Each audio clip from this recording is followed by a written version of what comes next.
नमस्कार, आप देख रहे हैं देश की बात। मैं हूं नगमा। उत्तर प्रदेश पुलिस ने जाने माने शायर मुनव्वर राना के खिलाफ एक एफआईआर दर्ज कर दी है। मुनव्वर राना पर यह आरोप है कि उन्होंने धार्मिक भावनाएं भड़काई हैं और ऐसा उन्होंने ट्वीट के जरिए किया है, जो फ्रांस में पैगंबर मोहम्मद का कार्टून दिखाए जाने के बाद एक शिक्षक सैमुअल पैटी की हत्या के बाद हंगामा भड़का। उसकी प्रतिक्रिया दुनिया के अलग अलग मुल्कों में देखी गई और यहाँ भारत में भी फ्रांस के राष्ट्रपति मैक्रोन के खिलाफ कई विरोध प्रदर्शन किए गए। चूंकि मैक्रोन ने अभिव्यक्ति की आज़ादी को सही ठहराया था और सैमुअल पैटी की हत्या करने वाले को गलत बताया था, मुनव्वर राना के ट्वीट से ये जाहिर हो रहा था कि वो धर्म के नाम पर हुई इस हिंसा को सही ठहरा रहे हैं। मुनव्वर राना का ये तर्क था कि पैगंबर मोहम्मद का भद्दा कार्टून बनाने वालों के साथ यही होना चाहिए। तो लखनऊ के हजरतगंज थाने में आईपीसी की कई धाराओं के तहत मुकदमा दर्ज हुआ है। आज एफआईआर दर्ज होने के बाद भी मुनव्वर राना ने कहा है कि वो एफआईआर से डरकर सच लिखना बंद नहीं करेंगे।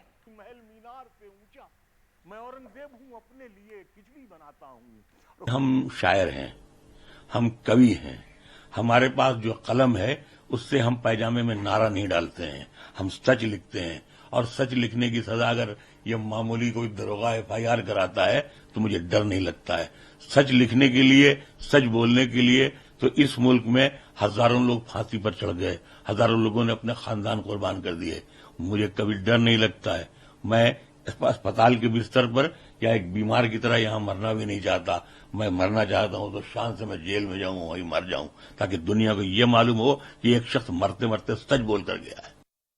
हमारे साथ कमाल खान रेजिडेंट एडिटर मौजूद हैं इस वक्त इस पर बातचीत के लिए। कमाल, पहले तो जो एफआईआर हुई है मुनव्वर राना के खिलाफ, उसकी डिटेल्स क्या हैं और उसके आगे बात करेंगे कि मुनव्वर राना की अपनी सियासत क्या रही है। उनकी शायरी, मुशायरों में वो बहुत ज़्यादा नाम उन्होंने कमाया और अक्सर लोग जो उन्हें बहुत नहीं जानते वो भी उनकी शायरी जो उन्होंने माँ पे की उसके लिए उन्हें ज़रूर जानते हैं। पर क्या पहले भी वो इस तरह के सियासी स्टैंड लेते रहे हैं? और जो अब उन्होंने किया, हम जानते हैं कि वो काफ़ी बीमार भी हैं, वो खुद कह रहे हैं कि अस्पताल के बिस्तर पे मैं रहकर नहीं ख़त्म होना चाहता। तो एफआईआर और उसके बाद जो मुनव्वर राना का ये कहना इस वक्त, आपकी क्या इसके ऊपर सोच है? देखिए, ऐसा है कि मुनव्वर राना ने जो बयान दिया है उस बयान में उन्होंने कहा कि अगर मेरे बाप का कोई ऐसा गंदा कार्टून बनाता, मेरी माँ का कोई ऐसा गंदा कार्टून बनाता तो मैं उसे मार डालता। और यही नहीं, अगर कोई हमारे हिंदू देवी देवताओं माँ सीता का भी कोई ऐसा कार्टून बनाता, भगवान राम का भी ऐसा कार्टून बनाता जो आपत्तिजनक हो, जो बेहुदा हो, जिसको देख ना पाए, आपको आंख अपनी बंद करनी पड़े, तो मैं उसको मार डालता। तो इस बयान के दो पहलू हैं। पहला तो ये है कि एक मोहब्बत की शायरी करने वाले शायर, सौहार्द की शायरी करने वाले शायर खूंरेजी की बात कर रहे हैं, बदला लेने की बात कर रहे हैं। यह मुल्क के कानून के हिसाब से एक गैर कानूनी और आपत्तिजनक बात है। लेकिन उनके ऊपर मुकदमा यह भी है कि उन्होंने धार्मिक भावनाएं भड़काई, सांप्रदायिक सौहार्द खराब किया। तो वो किसी धर्म जाति का नाम नहीं ले रहे हैं, बल्कि दूसरे धर्म के भगवानों के कार्टून बनाने पे हत्या की बात कर रहे हैं। तो एक तरह से दूसरे कौम के लोगों को खुश होना चाहिए कि एक दूसरे कौम का आदमी भी हमारे देवी देवताओं का अपमान हो, तो वो मरने मारने पे उतारू हुआ है। कमाल के वो इस हिंसा को एक तरह से सही ठहरा रहे हैं, जस्टिफाई कर रहे हैं, जो बहुत अपने आप में अजीब सी बात है कि एक शायर, जैसा आपने कहा, वो इस तरह की खुरेजी की बात को जायज़ ठहराता है। कल हमने देखा कि ट्विटर पे ट्रेंड कर रहे थे मुनव्वर राना, और खैर सोशल मीडिया एक ऐसी जगह है जहाँ पर नफरत सबसे ज़्यादा नज़र आती है, और जो वो ट्रेंड कर रहे थे उसमें तमाम मूल जलूल बातें और बहुत बुरे भद्दे लफ्ज़ उनके खिलाफ इस्तेमाल हो रहे थे। उनकी सियासत, पहले भी उन्होंने किस तरह का सियासी स्टैंड लिया है, उनकी शायरी में भी नज़र आती रही यही बातें। देखिए, ऐसा है कि कोई पार्टी से वो रिलेटेड नहीं रहे हैं। बहुत तरह के राजनीतिक लोग जो मुशायरों में जाते रहे हैं या जो उनको पसंद करते रहे, उनसे उनके ताल्लुकात होंगे। हाँ, उन्होंने अपना साहित्य अकेडमी अवार्ड जरूर वापस करने की बात की थी जब अखलाक को मारा गया था और जब असहिष्णुता के मुद्दे पे बहुत सारे कवि, लेखक और संस्कृति कर्मी अपने अवार्ड वापस करने की बात कर रहे थे। लेकिन है क्या कि क्योंकि हेट्रेड इतना ज्यादा है सोसाइटी में कि कई बार वो मुनव्वर राना के नाम के कारण भी वो ट्रेंड कर रहा होगा कि उन्होंने ऐसी बात कही। हालांकि ये हैरत की बात तो है ही कि किसी ने किसी शख्स का सिर कलम कर दिया, और अगर वो कह रहे हैं ये सही है, मैं होता तो मैं ही करता, मेरे बाप के साथ होता, तो क्योंकि डेमोक्रेसी में ये नहीं हो सकता है। और दूसरा एक बड़ा इशू ये भी है जिसको लेकर के बहुत कंट्रोवर्सी और विवाद है कि जो ईश निंदा का क्या कोई कानून एग्जिस्ट करता है, क्या इस्लाम में ब्लास्फेमी के लिए कत्ल करने की इजाजत है या नहीं है। कुरान शरीफ में ऐसी कोई बात नहीं मिलती है। सही बुखारी एक हदीस में मिलती है जिसके ऊपर लेकर के बहुत विवाद है। तो जो लोग प्रदर्शन भी कर रहे हैं उनके लिए भी ये समझने की बात है कि अगर ऐसा कहीं शरीयत का कानून किसी मुल्क में हो जहां पे शरीयत कानून लागू होता है, लेकिन किसी डेमोक्रेसी में वो लागू नहीं हो सकता, और वहां पे आप किसी का कत्ल नहीं कर सकते, चाहे उसने आपका अपमान किया हो या आपके पैगंबर का किया हो। ये हमने सिर्फ पाकिस्तान में देखा है, और उसको लेकर बहुत इसकी जिन लोगों ने मुखालफत की और उनकी भी हत्या कर दी गई। जो आप ईश निंदा की कानून की बात कर रहे हैं, ब्लास्फेमी लॉ की बात कर रहे हैं, बहुत बहुत शुक्रिया आपका कमाल इस चर्चा के लिए। और मुनव्वर राना के ऊपर एफआईआर हो गई है और उनके ऊपर आरोप है कि उन्होंने धार्मिक भावनाएं भड़काई हैं। आगे दूसरी खबरों पर नजर डालते हैं। बात राजस्थान की करें। राजस्थान सरकार ने विधानसभा में मास्क अनिवार्य करने के लिए एक विधेयक पेश किया है। महामारी संशोधन विधेयक 2020 में पब्लिक प्लेसेस में जो जगह हैं, पब्लिक में जो जगह हैं, निजी वाहन हैं, उसके अलावा जो लोग परिवहन हैं, सामाजिक कार्यक्रम हैं, इन तमाम जगहों पर मास्क पहनना या अपने मुंह को ढकना अनिवार्य कर दिया है कानून के तहत। पहले भी लोग एहतियातन और लोगों को बार बार हिदायत दी जा रही थी और सब लोग ये पालन ज़्यादातर कर रहे थे, लेकिन अब ये एक कानून बनेगा। विधेयक में दंड का प्रावधान नहीं है और उसको लागू करने का जिम्मा पूरी तरह से प्रशासन को दिया गया है। जयपुर नगर निगम में मास्क वितरण 2 महीने से चल रहे कोरोना के विरोध जन आंदोलन में लक्ष्य है 5 लाख मास्क का वितरण करना। और जन भागीदारी के बाद अब सरकार ने विधानसभा में विधेयक पेश करके मास्क पहनना राजस्थान में अनिवार्य कर दिया है। ये फेस्टिव सीजन आ रहा है, इसके अलावा मौसम में परिवर्तन भी हो रहा है, वो भी लंग्स से रिलेटेड बीमारियां होती है, तो डबल तरीके का प्रेशर है। दुनिया में जो दूसरे मुल्क है, मैं किसी देश में दूसरी पीक आ गई, किसी देश में तीसरी पीक आ गई, हिंदुस्तान में भी दूसरी पीक का अंदाजा लगाया जा सकता है और वो है 15 दिसंबर। लेकिन इस विधेयक में दंड का प्रावधान नहीं है। लेकिन मास्क नहीं पहनने पे पुलिस अपने हिसाब से 200 रुपए से लेके 500 रुपए तक का चालान कर रही है। राजस्थान में अब तक 9,18,000 से ज्यादा लोगों के चालान हुए हैं कोविड प्रोटोकॉल का पालन नहीं करने पे, जिनमें से 3 लाख से ज्यादा मास्क नहीं पहनने पे हुए हैं। त्योहारों का सीजन है और बाजारों में अब खूब चहल पहल है, शायद इसलिए सतर्क रहना अब और भी जरूरी हो गया है। इसके मद्देनजर राजस्थान सरकार ने असेंबली में विधेयक लाकर मास्क पहनना अनिवार्य बना दिया है। साथ ही जो फायर क्रैकर्स हैं, आतिशबाजी है, उस पर पूरी तरह से रोक लगा दी है। जयपुर से हर्षा कुमारी सिंह, एनडीटीवी इंडिया के लिए। आरक्षण की मांग को लेकर राजस्थान में गुर्जर समुदाय आज एक बार फिर आंदोलन कर रहा है। गुर्जर नेता किरोड़ी सिंह बैंसला की अगुवाई वाले गुट के लोगों ने भरतपुर के पीलूपुरा में दिल्ली मुंबई रेल मार्ग जाम किया है। कई लोग रेल पटरियों की फिश प्लेट निकाल रहे हैं। ऐसे में 12 से ज्यादा ट्रेनों को यहाँ पे उनका जो रास्ता है वो बदला गया है, डाइवर्ट किया गया। इसके अलावा आगरा से जयपुर सड़क मार्ग पर रोडवेज की बसों पर भी इसका असर पड़ा है। हमारे साथ मेरी सहयोगी हर्षा कुमारी सिंह हैं इस वक्त। हर्षा, 2 खबरें बहुत दिलचस्प हैं राजस्थान से। एक तो मास्क पर कानून बनना, हम जान रहे हैं कि मास्क पहनने का एहतियात पूरे तमाम जगह हिंदुस्तान के बाहर तमाम जगह लोगों को दिया जा रहा है। ज़्यादातर लोग पहन भी रहे हैं। दिल्ली में भी हमने देखा है कि पुलिस खड़ी रहती है जगह जगह पर और लोगों को टोकती है, शायद उसकी पेनल्टी भी लेते होंगे। अब जो ये कानून बनेगा, इस कानून में क्या कोई सज़ा का प्रावधान भी है? किस तरह से एनफोर्स किया जाएगा? हम और ज़्यादा पुलिस की मौजूदगी देखेंगे सड़कों पर, तो इसकी क्या डिटेल्स आई हैं? क्या इसकी किस तरह से ये इम्प्लीमेंट किया जाएगा? देखिए, सबसे पहले जो है जो जन भागीदारी और जो जन जागरण का जो अभियान है वो इसकी एक तरह से नींव रखी गई है। तो 2 अक्टूबर से राजस्थान में ये नो मास्क नो एंट्री वाला जो अभियान है कि आप मास्क के बिना कहीं बाजार में नहीं जा सकते, किसी दुकान में नहीं जा सकते, कोई दफ्तर में नहीं जा सकते, ये जगह जगह इस तरह के साइन बोर्ड लग गए हैं। यही नींव है इस विधेयक के लिए जो लेजिस्लेशन लेके आए हैं, क्योंकि जन भागीदारी के बिना लेजिस्लेशन नहीं हो सकता है। और मास्क पहनना एक तरह से हर व्यक्ति की जिम्मेदारी है, लेकिन उनको कैसे जिम्मेदार बनाया जाए। तो पहले अभियान चला है, अब ये कानून लेके आया है, और तीसरा है पेनल्टी।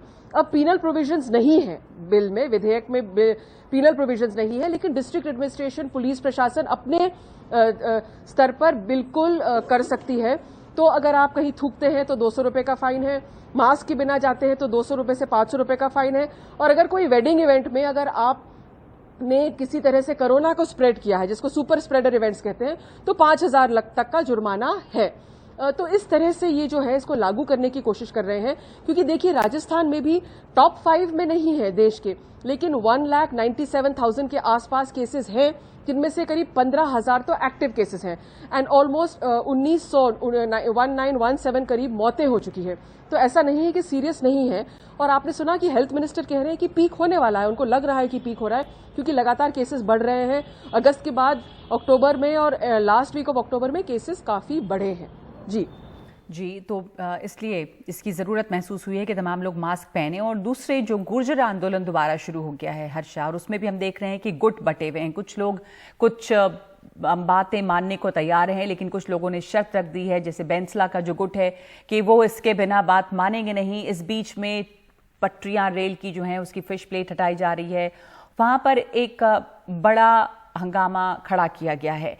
तो इसका समाधान होता हुआ दिख रहा है आपको? इसमें भी 2 गुट हो चुके हैं। देखिए, ये जो मामले का समाधान है ये 2007 से चल रहा है, और इसका समाधान जो हम लोग इस पर रिपोर्टिंग करते आए हैं, हमको समझ नहीं आ रहा है कि इसका समाधान क्या है।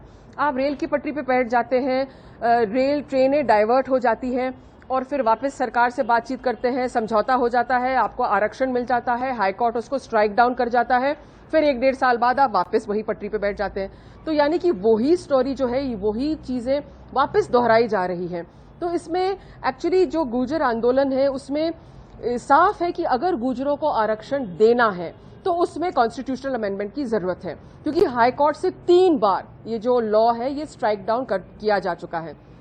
तो अगर आपको रिजर्वेशन मिलना है, वो आपको 9th शेड्यूल या कॉन्स्टिट्यूशनल अमेंडमेंट में लाना पड़ेगा। दूसरी बात है कि इसको एक चुनावी मुद्दा बार बार बनाया गया है, लेकिन चुनाव में कोई फर्क नहीं पड़ा है इसको लेकर। कर्नल बैंसला खुद चुनाव लड़ चुके हैं और हार चुके हैं, तो यानी कि इतना बड़ा पॉलिटिकल इशू नहीं है। तीसरी बात यह है कि उनको जो 1% रिजर्वेशन उनको फिर भी दे रहे हैं, क्योंकि 5% अतिरिक्त कैटेगरी में उनको दिया गया है, लेकिन 1% का वो लाभ ले सकते हैं, वो क्रॉस नहीं करेगा। जो 50% रिजर्वेशन है उसको वो क्रॉस नहीं करेगा। तो 1% का जो लाभ ले सकते हैं उसके लिए वो जरूर आंदोलन करें, और जो बैकलॉग है उसके लिए आंदोलन करें। ये चीजें गुर्जर कर सकते हैं, लेकिन बार बार पटरी पे पड़ने से कोई फर्क नहीं पड़ने वाला है। पहले जो हजारों सैकड़ों लोगों थाउजेंड्स में लोग इकट्ठा होते थे, अब कुछ हंड्रेड्स में इकट्ठा हो रहे हैं, और कर्नल बैंसला पीछे हटते आ रहे हैं। उनका बेटा जो विजय बैंसला है वो दूसरा आंदोलन है, उसमें वो आगे आ रहा है। तो कहीं ना कहीं ये राजनीतिक मंच तो नहीं विजय बैंसला को लॉन्च करने के लिए, ये भी सवाल लोग यहाँ पर कर रहे हैं। जी, तो ये दिलचस्प सवाल है कि कहीं ये विजय बैंसला को लॉन्च करने का राजनीतिक मंच तो नहीं है। 2007 से ये मामला चल रहा है और अब धीमे धीमे कमजोर भी पड़ा है। शुक्रिया आपका हर्षा इस बातचीत के लिए, इन दोनों खबरों पर जानकारी देने के लिए। इस वक्त हम एक ब्रेक ले रहे हैं देश की बात में, और आगे बिहार चुनाव से जुड़ी खबरें।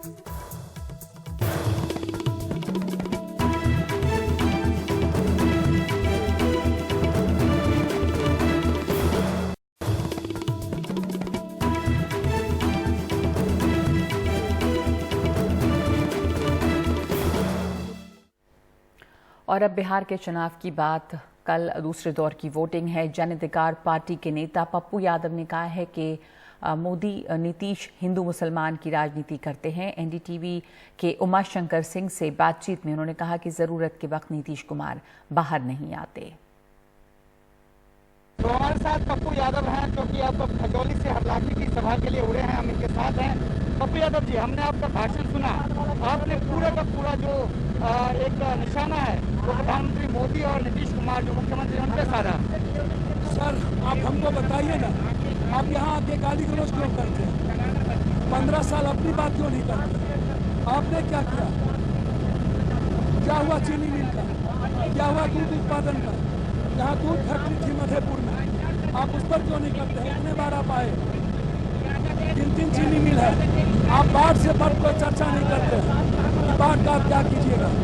हमने कहा 3 साल में शपथ पत्र मैंने दिया, ये मेरा शपथ पत्र, ये और ये एफिडेविट, ये मेरा कोर्ट में एफिडेविट है, मजिस्ट्रेट का दस्तखत। मैंने 3 साल में बाढ़ से मुक्ति की बात कही हर परिस्थितियों में, और मैंने स्पष्ट रूप से कहा कि इस इलाके में आप मिथिला और मैथिली के लिए ट्वीट करते हैं।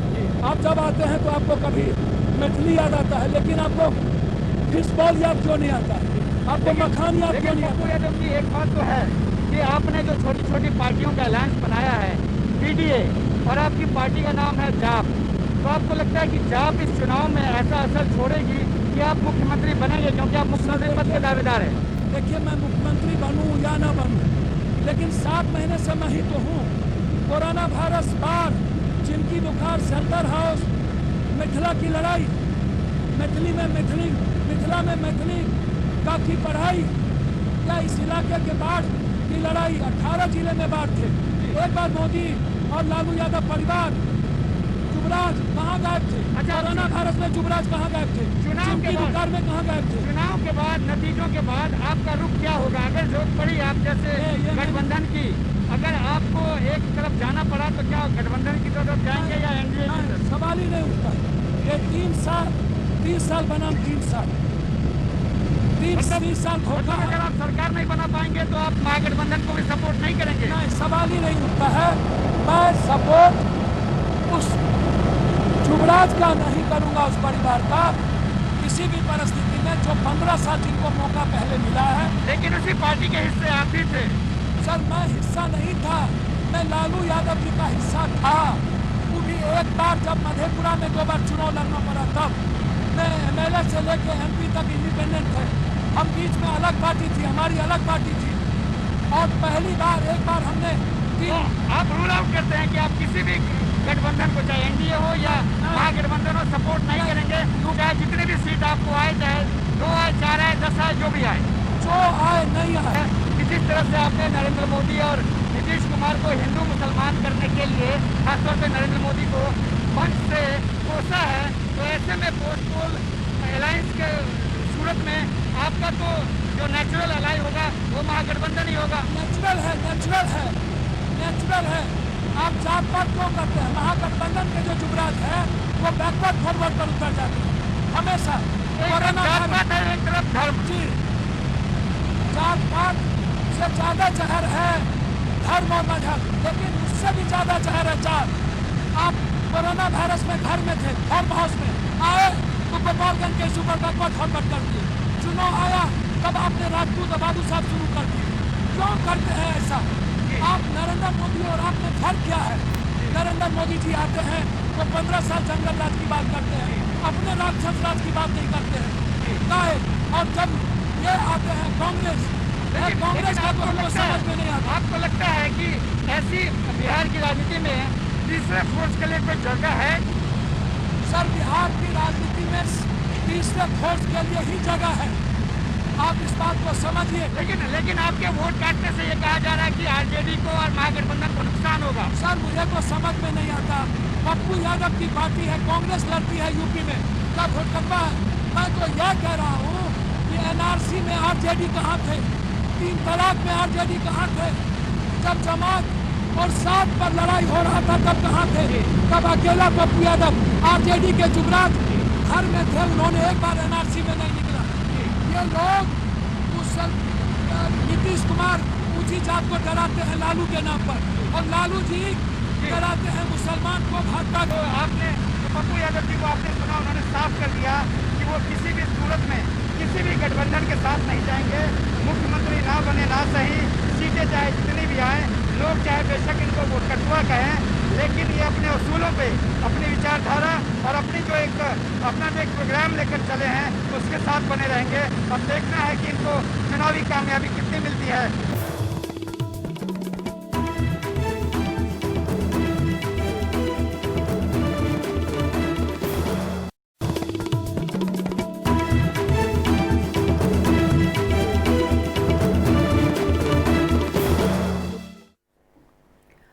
आपने भी सुना होगा कि पिछले महीने दक्षिण दिल्ली के मालवीय नगर इलाके का एक ढाबा जिसका नाम है बाबा का ढाबा, वो काफ़ी मशहूर हुआ सोशल मीडिया की वजह से।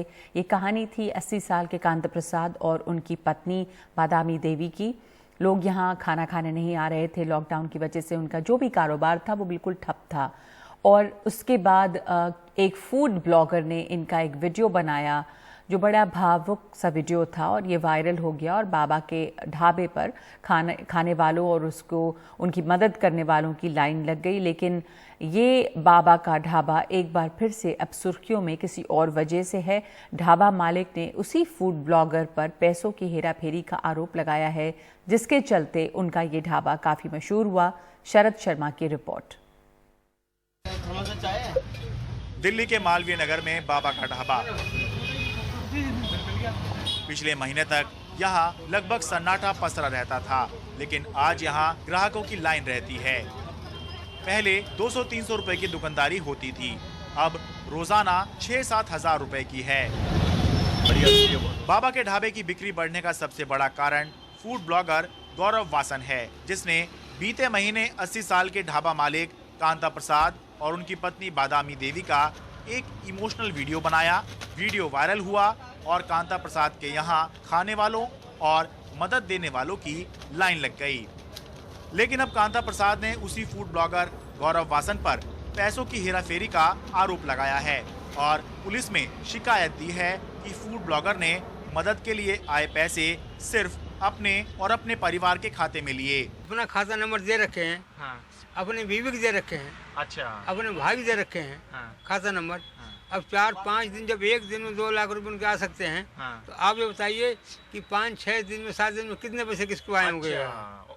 दूसरी बात यह है, ठीक है, कि अगर हमारे खाते में पैसे आए हैं, हाँ। तो गौरव कैसे मालूम बाबा खाते में 20 लाख रुपए आए हैं। जबकि फूड ब्लॉगर गौरव वासन ने बाबा के आरोपों को खारिज किया है और कहा है कि उनके अपने खाते में आए पैसों में से उन्होंने 2,33,677 रुपए का चेक बाबा को दिया और 1 लाख रुपए की NEFT की। इसके अलावा पेटीएम पर आए 45,000 रुपए का चेक भी वो दे चुके हैं। बाबा ने ये बोल दिया गौरव के अकाउंट में 20 लाख आए हैं उनको, ये और ये बोलते भी हैं कि मुझे श्योरिटी नहीं है, कि मुझे बस कोई आके बोल के गया कि गौरव के अकाउंट में 20 लाख आए हैं, तो भाई गौरव के अकाउंट में 20 लाख आए हैं। गौरव के खिलाफ केस दर्ज कर दिया कि उसके अकाउंट में 20 लाख है, उसने मेरे से फ्रॉड किया है। अरे मैंने अगर आपके साथ फ्रॉड किया होता तो मैं आपकी मदद ही क्यों करने आता, पहली बात, और मेरे को आप ही के साथ क्यों फ्रॉड करना था। मैं पहले 8 साल से ये काम करते आया हूँ। वैसे पुलिस अभी इस मामले की जांच करेगी, लेकिन डर यह है कि कहीं बहुत से लोग बाबा के आरोप को ही अंतिम सत्य मानकर ज़रूरतमंद लोगों की मदद करना बंद ना कर दें। भरोसा बनाए रखिए, ज़रूरतमंद लोगों की मदद करते रहिए, क्योंकि इंसानियत बड़ी चीज़ है। मालवीय नगर दिल्ली से मैं शरद शर्मा, NDTV मीडिया।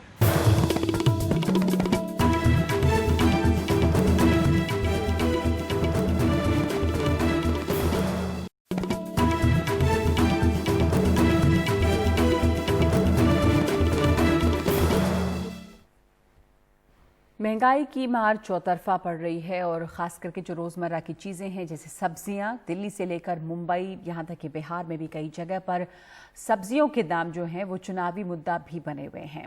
और मुंबई में भी ये हाल है, यानी कि छोटे बड़े तमाम शहरों में महंगाई ने कई घरों का बजट बिगाड़ दिया है। तो हाल क्या है मुंबई में, ये दिखा रही है पूर्वा चिटनिस इस रिपोर्ट में। मुंबई ही नहीं, देश भर में एक हफ्ते से सब्जियों के दाम आसमान छू रहे हैं। बढ़ते दामों ने तो कई घरों का बजट बिगाड़ दिया है, बल्कि कुछ लोगों ने तो फिलहाल खाने पीने का तरीका ही बदल दिया है। बंदी कर दिया खाने का, कांदा खाने का ही बंद कर दिया है अभी। हाँ, और जब तक भाव उसका 50 के अंदर नहीं आएगा तब तक नहीं खाएगा हम लोग। खरीदी में तो कुछ चेंजेस तो नहीं किया, थोड़ा कम ज़्यादा में चेंज कर दिया। जो अभी आधा किलो चाहिए था उसको 1/2 किलो 300 ग्राम इस तरह का कम कर दिया थोड़ा भाजी में। रोजमर्रा के इस्तेमाल की सब्जियों के दाम पिछले कुछ दिनों में काफी बढ़ गए हैं। मुंबई में प्याज 100 रुपए किलो मिल रहे हैं, आलू 50 से 60 रुपए और टमाटर 50 रुपए किलो मिल रहे हैं। मुंबई में सब्जियों के बढ़ते दामों से सिर्फ आम लोग ही परेशान नहीं हैं, बल्कि इससे सब्जी बेचने वालों की कमाई पर भी असर पड़ा है। महंगाई की वजह से वो ज़्यादा सामान नहीं बेच पा रहे हैं। इससे हम लोग की कमाई पे बहुत बड़ा असर हुआ है। जहाँ हम लोग रोज के 4 गुनी 5 गुनी माल बेचते थे, वहाँ 2 गुनी पे आ गया है। जो 2.5 किलो माल ले रहा था वो 1.25 किलो पे आ गया है। जो 1 किलो लेता था वो आधा किलो ले रहा है। इसकी वजह से कमाई पे बहुत बड़ा असर हो गया, क्योंकि माल बिक कम रहा है ना। सो जैसे आपने सुना कि इसकी वजह से जो यहाँ के ट्रेडर्स है या यहाँ उन पे भी बहुत ज़्यादा असर पड़ा है, क्योंकि पहले जितना माल बेच नहीं पा रहे हैं और जो ख़रीदार है, जो कस्टमर्स है, वो भी पहले जितना खरीद नहीं रहे हैं। ये एक लगातार इन्होंने एक पैटर्न है जो यहाँ पे ऑब्जर्व किया है कि खरीदार भी पहले जैसे माल नहीं खरीद रहे। तो जाहिर है कि ऐसी ही पोजीशन इनके मुताबिक ये दिसंबर तक चलने वाली है और ग्राहकों को 1 महीना 1.5 महीने के लिए तो यही प्राइजेस मिलने वाले हैं। मुंबई से कैमरा पर्सन राजेंद्र दयालकर के साथ पूर्वा चिटनेस, एनडीटीवी इंडिया। देश की बात में आज मेरे साथ इतना ही। आगे देखिए बिंदास क्रिकेट।